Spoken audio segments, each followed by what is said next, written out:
Yo, bros. Are we doing amazing? If so, great. If you're not, the best is yet to come. Just remember that. It'll get better. Today we're smoking a Carillo number 1 inch series. It's a Maduro, so it's darker. This thing is a fat hoss. Call it a Churchill per se.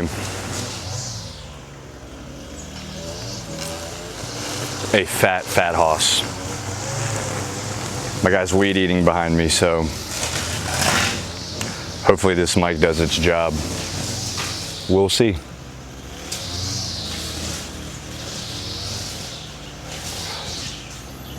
Respect though, I mean, going out and doing your own yard work, very noble duty, noble task. Manning the garden. They say Churchills are supposed to be like 7-ish inches.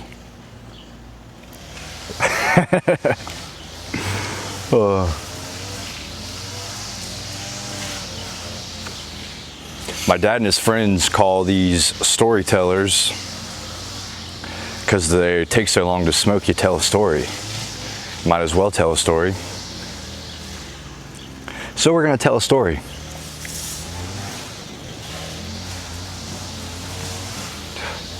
Once upon a time, there were 3 little piggies. They were brothers. Their names were Oink, Oinkin, and Oinkers. They all wanted to build a house. Oink said he was going to build his house out of straw. Weak house. Oinkin said he was going to build his out of wood. Stronger house. And then Oinkers said he was going to build his out of brick. And he said his would be the strongest. So they built their houses.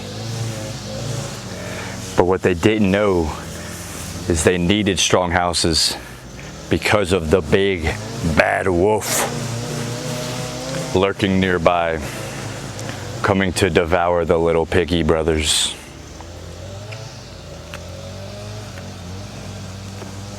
One day, the wolf was hungry. It was Wolf Thanksgiving. He needed to get a lot of pork. So he went to Oink's house, the straw house, and he huffed and he puffed and he blew the house down. So Oink ran to Oinkin's house. He's like, I need a stronger house. Your house is made of wood.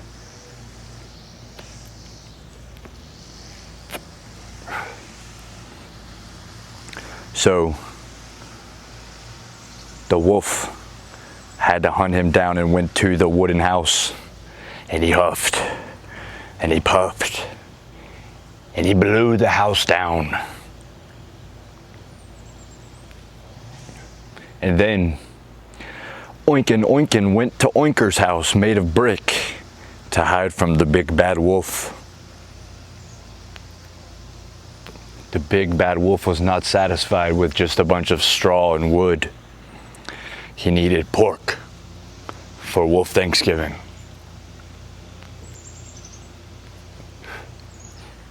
He went to the brick house of Oinkers and he said, little piggy, let me come in. The piggy said, not by the hair of my chinny chin chin. So the wolf huffed and he puffed and he blew at the brick house and it did not come down. He said, little piggies, let me in. Not by the hair of my chinny chin chin. I'm being cognizant of my yard working neighbor. He huffed and he puffed again 100 times and he couldn't blow the house down. Eventually, the big bad wolf ran out of breath and he fell over and he died, and the pigs ate him. And that was the end of the story. About that long of a story. Short story. Maybe you've heard that one before. The three little piggies and the big bad wolf. And how the little piggies savaged that wolf. Kind of reminds me of the parable I believe Jesus tells in the gospel. To build your house on rock and not sand. And the cornerstone will be the cornerstone. Something like that. He definitely didn't say the cornerstone will be the cornerstone. But it's the most important. The point of it is you need to have a good rock in your life to keep you grounded. Or you'll get blown away, swept up by the wind and the big bad wolf.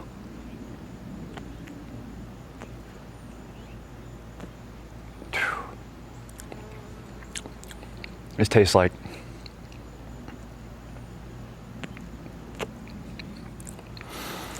it's darker and almost licorice. Licorice and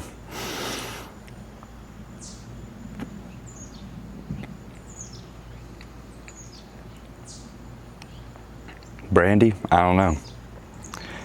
It's good though. It's a good smoke. Not as full body of a cloud as I prefer, but you can kind of force it. Have some of my best thoughts smoking cigars. You know, I've always, not always, but since I started smoking cigars years ago, I've enjoyed them, but I never really paid much attention to them. I just kind of smoked them, went on my day, and then went to a cigar shop yesterday to stock up, did a little research, learned a little thing or two, and I'm freaking addicted to these things, dude. I smoked 2 cigars yesterday, which, you know, is probably too much for a Thursday, but fuck it. That's kind of how you got to look at life. Not everything, but okay, smoked two cigars Thursday. Smoked 2 cigars on Thursday. Screw it. Not going to do it next Thursday. Unless, you know, I'm playing golf or I don't know. But you learn your lesson. You say, shouldn't have done that. Move on. Next thing. Don't harp on it. I can't just spend the rest of my week thinking, no, my teeth are going to be yellow. I smoked 2 cigars yesterday. No. They're great cigars, though. They're great. Yeah. Yesterday evening after I ate some steak, I sat out here and had my second cigar just by my lonesome, me and my thoughts and the good Lord. It was nice. I feel like I have some of my best thoughts when smoking cigars. If I didn't just say that. Smoking cigars, driving in silence, in the shower, great thoughts in the shower, and on the toilet, and just before bed, like right after I say my prayers. Those are some of the best thoughts. I once had this idea for an invention called shower thoughts, kind of self-explanatory, but pretty much since we don't have our phones in the shower, well, we shouldn't. Some people, you know, I've seen a lot of craziness. Some people will just hop on a phone call in the shower. It's absurd. But this invention, shower thoughts, it'd be like a tablet that's in your shower, and if you thought of something like a song lyric or something you didn't want to forget, or an invention idea or anything, you know, just an idea. Maybe it's a design for something or a business plan, just solution popped into your mind. You jot it down in the waterproof shower tablet, and it would just airdrop straight to your notes on your phone or to your shower thoughts app. But that would allow you to just take a shower as normal, and then bloop, idea, bloop, bloop, bloop, beep, boop, pop, pop, bloop, right on your phone. I think it'd be very handy. I think people would find it useful. I think, you know, you can ask, why do you have these thoughts in these situations? What do they have in common? I think I know what it is. It's the absence of our cell phones.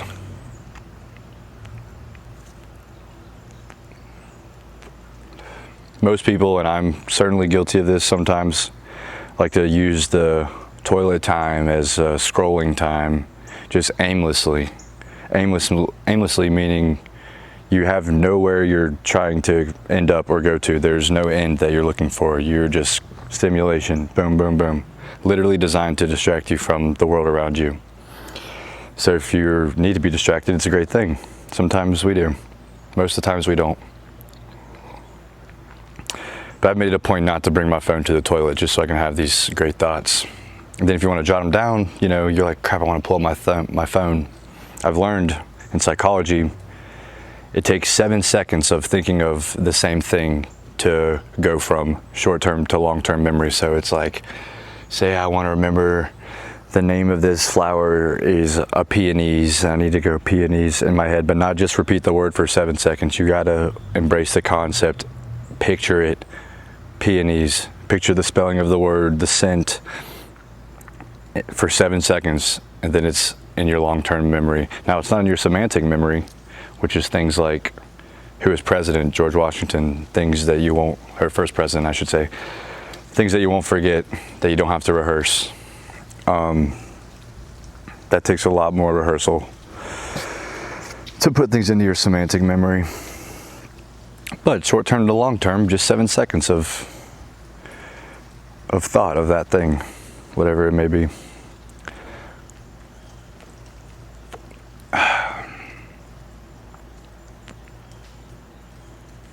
So yeah, if you think of something, you don't want to forget it, think of it for 7 seconds.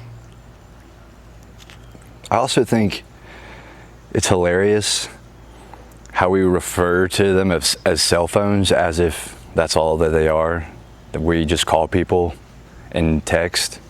There's so much more than that. Honestly, they are barely even phones. Think of a pie chart. How much percentage, if the whole circle represents phone usage, how much of that of the time that you use your phone is spent calling people, on the phone talking? Far less than 1%, I would say. Texting, you know, it kind of depends on the person, I would say. I bet it's smaller than you think, though. These are personalized information devices. We've got the knowledge of humanity essentially at our fingertips, the entire internet. We can reach almost anyone in the world, help get them to receive a message just with this thing. Constant entertainment, stimulation, emotional triggering. We need to stop calling them phones. Personal information devices. We need PIDs, PIDs, cell PIDs.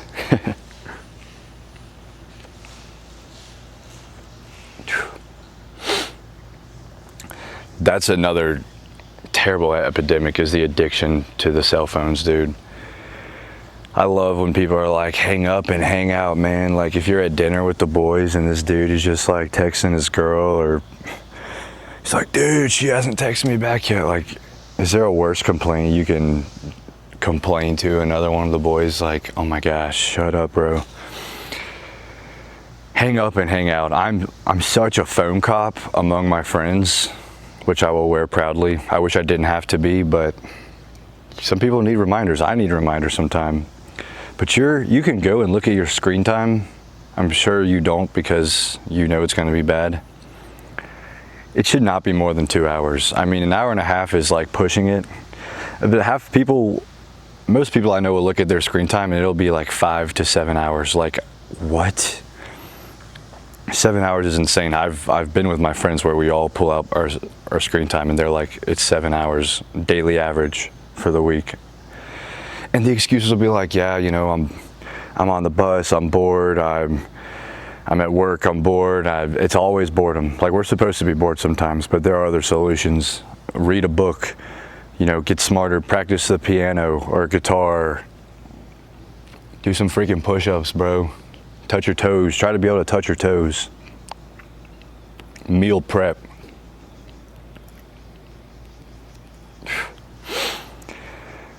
Like,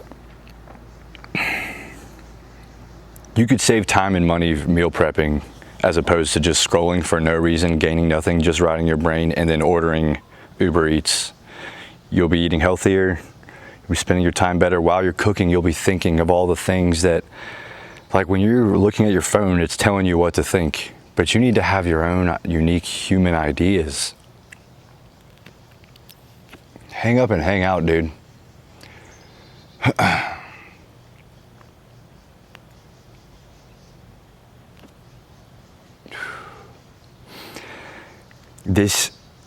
I feel like everyone has ADHD now. I was diagnosed when I was younger before all this stuff was going on, and I also got a cell phone really late.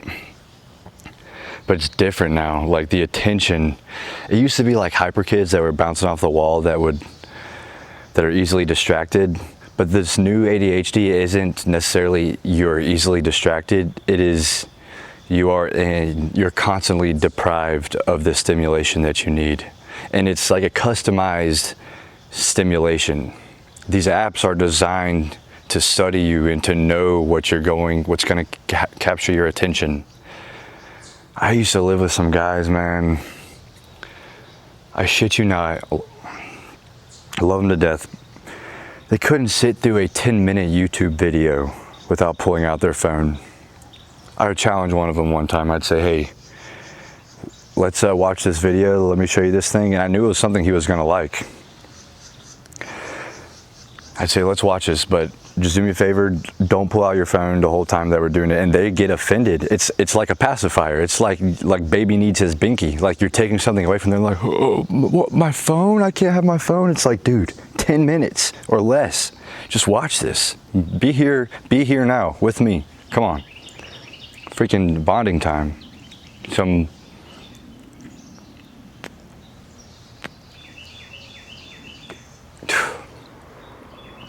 And we're watching this video, and I'm looking at him out of the corner of my eye, and I see him looking at me out of the corner of his eye, like looking at his phone like this, just like, I'm like, what must you be doing right now? Like, what cannot wait?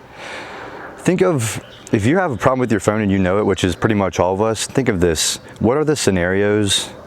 Say there's a huge emergency in your life. Say, your sibling got in an accident and they're on the way to the hospital. Something that needs your attention right now. What are the excuses that will be accepted by the person trying to get a hold of you for not being at your phone at that moment? I was taking a shower, okay?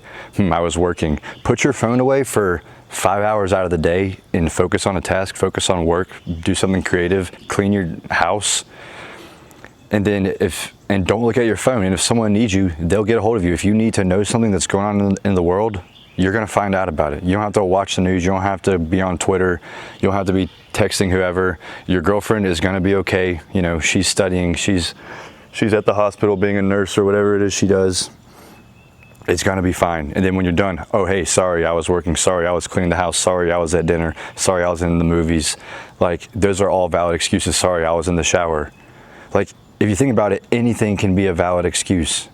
Like, they're not going to be like, you were in the shower and you were working and you missed my text, my call. Like, what was I supposed to do? It's like, that person is probably poisoning your life if they have the reaction like that. Someone who loves you is going to be like, oh, it's okay. I have you now. Here's what's up. It could even be the next day. It often won't, because you can check your phone once a day.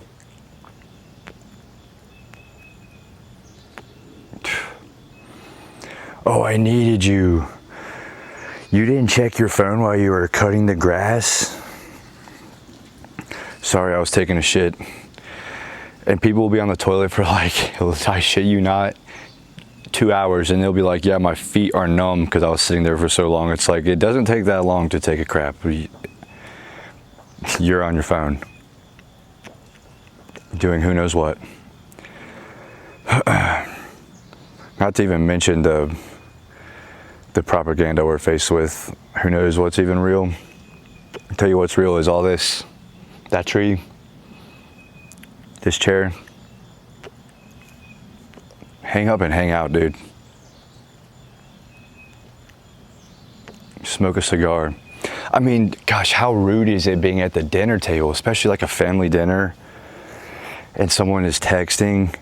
I mean, dude, if I'm with somebody and I'm showing someone something and I'm doing a specific activity with someone and they pull out Instagram on their phone, then I know they're not interested in whatever it is. They could even be interested in it, they're just deprived of their stimulation. Like, why must you do that? And, you know, we justify, oh, I'm working, oh, I'm researching, I'm learning about like I'm doing something. Gosh, that's a classic, dude, I'm doing something. And they get so offended, dude. If you call people out on their phone, if you hit someone with a hang up and hang out, they will put it away. They'll like turn it face over. They get so offended. They're like, oh, because they know that they're guilty. I'm guilty, man. I've done it before too. We're getting better though.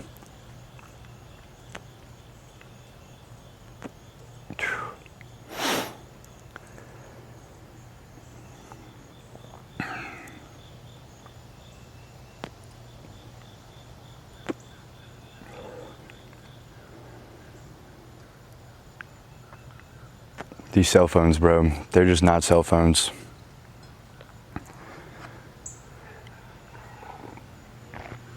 What would we call them? Personalized entertainment information. I mean, they got everything you need.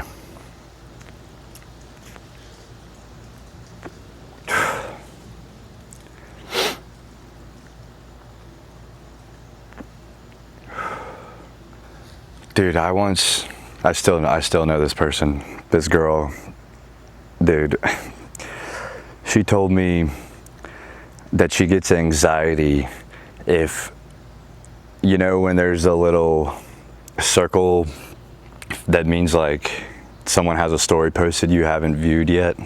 She said if they aren't all empty, she has anxiety.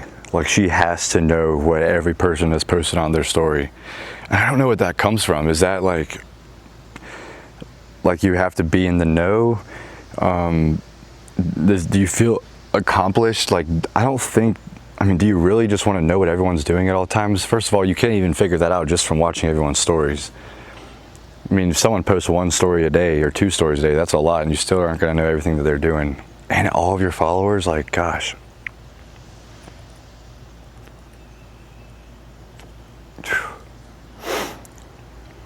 Also, just the look of just staring at your hand. Like, there's this artist took some pictures of people just in different scenarios, just on their phones like this. But they took the phone out of the picture, so it's just people staring at their hands. And it is crazy. I made a new rule for myself just to challenge myself to step out of my comfort zone. Whenever I'm on an elevator, my rule is I'm not allowed to pull out my phone. You don't have to say anything to the people on the elevator. It's nice, it's pleasant to do so, but that's my new rule, is no phone on the elevator, no phone on the toilet.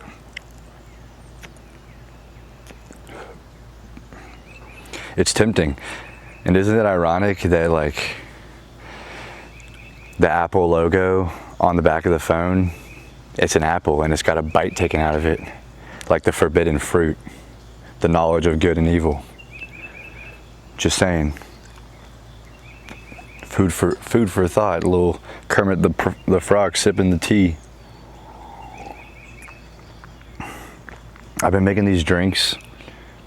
It's like half coffee, and then I add more hot water, and then I put this like mushroom blend in it.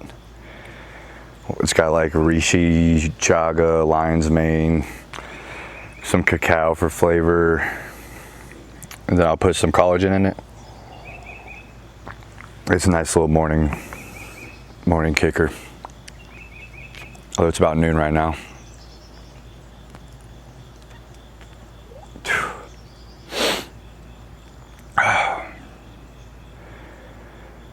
Phones definitely have their use, communication. I think social media has a great use. It's good to stay connected to people that you miss from your past.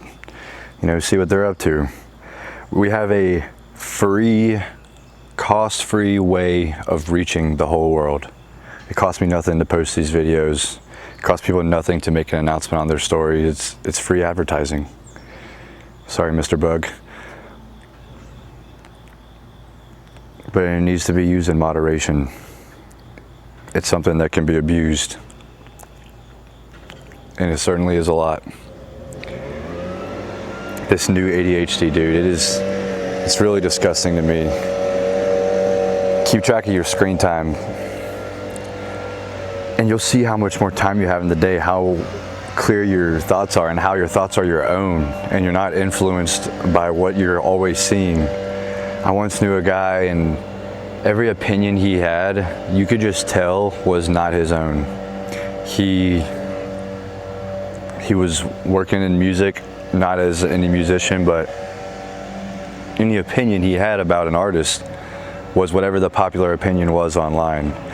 So he'd be like, so-and-so, his songs suck, like the writing is so bad, he uses the same 4 chords, or he didn't say 4, he just said he uses the same chords in all of his songs. I'm like, dude, you don't even know what a chord is. Like, you just don't have like credit, you don't sound authentic or genuine. But the sad part is he didn't even know that he was being influenced by this. He truly believed these things because this was all he did all day. He would say, my job is social media, because he would help people post on their socials. And you know, he had a skill for it. There's definitely a talent for being able to post things on social media that grab attention, and you know, you can study it, but set aside a time. I started doing this thing, I got myself a little iPad mini, all my social media is on there. So anytime I need to do something like this or do social media work, I sit down with a set aside time to do social media research or work, posting, whatever it may be. And then when that timer's up, boom, iPad goes away, and I don't have the temptation on my phone. If I want to check Instagram or do something, I can't, especially if I'm out. Another thing I learned, shout out Alex Hormozy, if you turn the colors off on your phone, so it's like everything's black and white, supposedly it brings down phone usage 30%. So you're telling me I could be 30% more productive just by changing a setting on my phone. Nothing goes away, just the colors. And if you need to look at pictures, you know, just bang, triple click, turn the colors back on. Turn them right back off though. But gosh, time